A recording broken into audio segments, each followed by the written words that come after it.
Hey, Shani from SpeedCubeReview.com. I got a package from Moru, and it is the Super AoLong 19th anniversary edition. Now, they've been doing these anniversary editions all throughout last year, and I really like their 18th anniversary one, simply because when turned this way, it looks like a funny face. If this 19th anniversary one does not make a funny face, I'm going to be a little bit upset. The AoLong, I did a review of this. Is this the Super AoLong? So I made a mistake the last video. Oh, a couple things real quick. Wearing my Layer by Layer podcast shirt because they came out with a new episode after about 17 years. And then also, I have a couple eBay listings because I'm getting rid of my puzzles and selling them to raise money for charity. And there's a couple listings now and more in the future. So stay tuned and follow that eBay. Just stay subscribed to the channel to see if you find something that you really like. What I was going to say is that I made a mistake in the last video about the AoLong, that I said something about the AoLong or the AoLong. Oh, that's what I said. I said the AoLong version 11 had these magnets you can change. But no, that was the Super AoLong. So the Super versions have this change of gears and also these clear internals. Is this a silly face? Can we make one out of the 19? Not so sure. Maybe it's like a crying emoji or something. As far as how it looks, exactly how we'd expect as far as colors, something feels a little different with the colors. I don't know if it's maybe my camera. It does. Oh, it is a little bit different. Okay, so this is, I believe this is the AoLong, not the AoLong. Hard to tell at this point. As far as colors, white seems about the same, maybe even a little bit yellowish compared to that one. No, I think it's just lighting. My guess is they are the same. Reds seem to be different sometimes. Like just, for some reason, I think there is something with the red dye is not always consistent.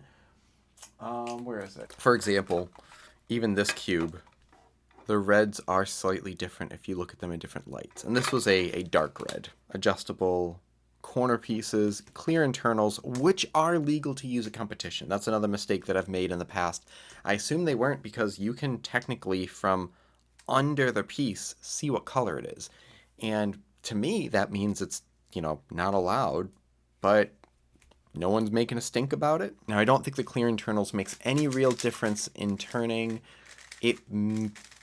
Once you tension it and lubricate it, the feeling is pretty much identical. You can make it feel like something else. It's kind of the whole Diane 2x2 thing from a decade ago, where people would say the plastic made a difference until you actually blind test it with lubrication and setup, and you can't tell from there.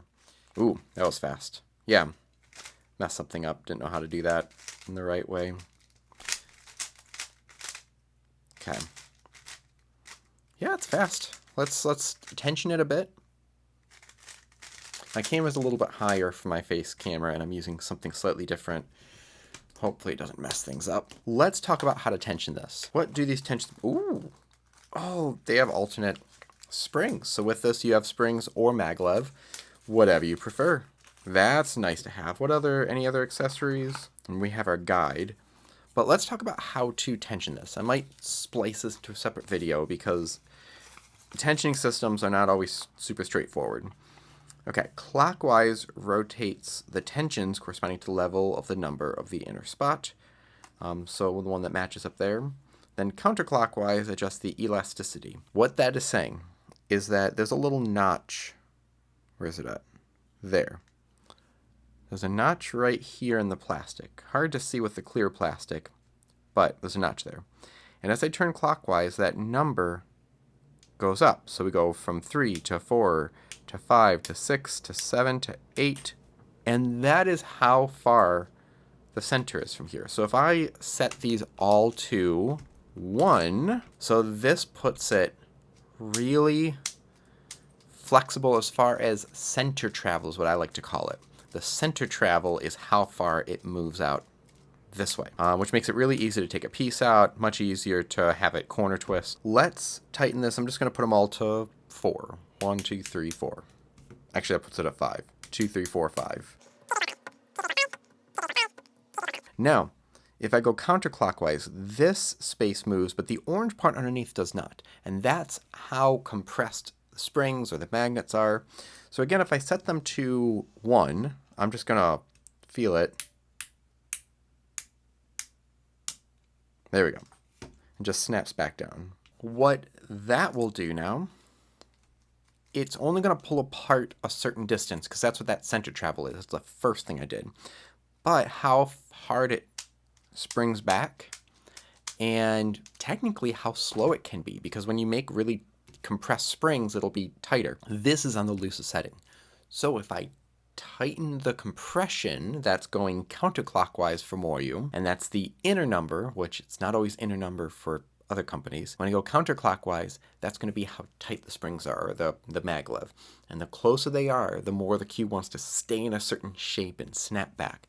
Now, the problem is once you get too close, sometimes there's just no room left for it to even move, so it doesn't want to do anything at all. So you have to be careful with that. Some cubes are fine with it going as tight as possible and still having a lot of space to move. But I'm going to go 2, 3, 4, 5. Let's just go 5 on each.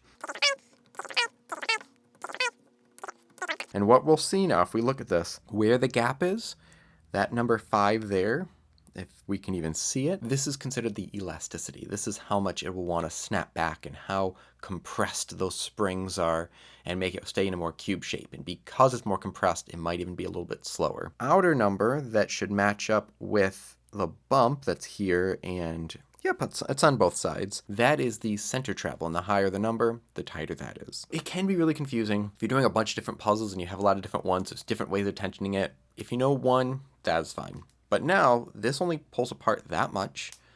I could get an edge out. Possibly. And it's a lot slower. So without adding any lubrication, this is already a much more controllable cube. Although I don't remember what the tensions were before I adjusted them.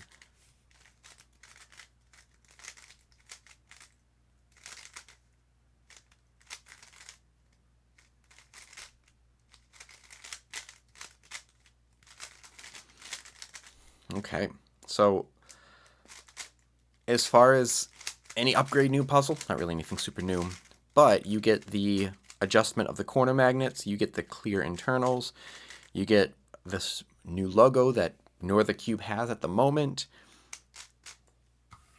and springs if you'd like them. You can change the maglev for springs. So this is the new Super AoLong 19th edition, 19th anniversary edition. It doesn't say, if it's a different version of the AoLong, it just says Super AoLong. So I'm guessing it's the one from before, just with possibly a new logo. So is it game-changing? Nope. It's another one from Moryu. Is it a good cube? Yeah, it's something that I would possibly use at a competition because I really like the Moryu AoLongs and Weilongs right now. So thank you very much for watching. Keep following those eBay listings and keep checking back to see if there's ones that you might want to get. I'm getting rid of a bunch of puzzles and I got big ones coming up next. Leave your questions or comments down below. And as always, keep following SpeedCube Review for more news and reviews.